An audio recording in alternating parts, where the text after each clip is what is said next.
भारतात caste census का केलं जातंय, याचा काय फायदा असं म्हणणाऱ्यांनी हा व्हिडिओ नक्की बघा.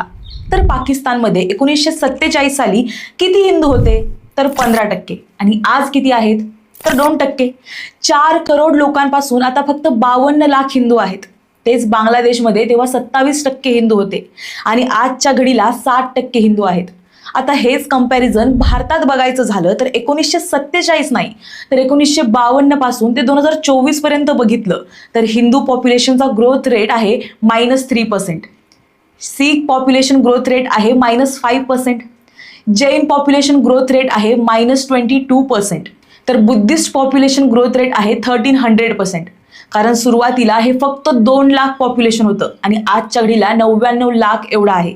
आणि मुस्लिम पॉप्युलेशन ग्रोथ रेट आहे +33%. आता निवडणुका जिंकायच्या असतील तर त्या डेव्हलपमेंट करून जिंकायला हव्यात. कारण जेव्हा आपण इलेक्शन जिंकण्यासाठी नाही ते नारे लावतो तेव्हा हे असं होतं. आणि आता येऊया कास्ट सेन्ससवर. लोक म्हणतात की या अशा वेळेला बीजेपी सरकार कास्ट सेन्सस का करतंय? त्यासाठी आपल्याला समजून घ्यायला हवं की ह्या ज्या 22 पाकिस्तानी महिला भारतात सापडल्या, ज्यांनी 500 मुलांना जन्म दिलाय, ते नक्की कशासाठी आहे? कारण यांनी फक्त फेक आधार कार्ड बनवलं नाही तर आता वोटर आयडी सुद्धा मागतायत. यावरूनच त्यांचा अजेंडा तुमच्या तरी लक्षात यायला हवा.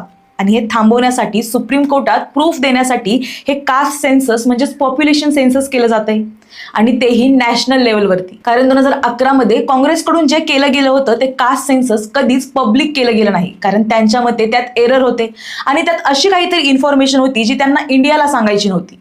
आणि तुम्हाला सगळ्यांना ज्याची भीती वाटते तसं या कास्ट सेन्ससने कोणतंही रिझर्वेशन वाढणार नाहीये.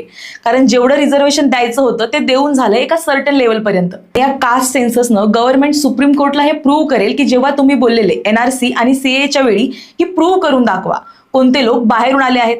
आणि या कास्ट सेन्ससनं गव्हर्नमेंट यावेळी हे प्रूव्ह करणार आहे. कारण कास्ट सेन्सस सोबत अजून 2 न्यूज आल्या. पहिली म्हणजे आधार कार्ड वोटर आयडी सोबत कनेक्ट करण्याची आणि फेक आधार कार्ड आणि रिअल आधार कार्ड बायोमेट्रिकनं चेक करण्याची. जेव्हा या सगळ्या गोष्टी कनेक्ट होतील तेव्हा हे सुप्रीम कोर्टाला प्रूव्ह केलं जाईल की कोणाला भारतात ठेवायचं आणि कोणाला नाही. मग ते हिंदू असो, मुसलमान असो की मग शीख असो. कारण आता हे नाही केलं तर भारतात एक वेळ अशी येईल जेव्हा भारतात मतं तर येतील पण ती भारतीयांची नसतील. आणि त्यामुळेच यापासून वाचण्यासाठी आपल्याला डोळे उघडून नीट कास्ट सेन्सस का करतायत ते समजून घ्यावं लागेल. आता अनेकांना असं वाटेल की मग या पाकिस्तानी नागरिकांना आपण डायरेक्ट बाहेर का नाही काढत? तर याचं कारण म्हणजे हे लोक कोर्टात जाऊन ह्युमन राईट्सचं रडगाणं करतात, ज्याला आपण चोराच्या उलट्या बोंबा सुद्धा म्हणू शकतो.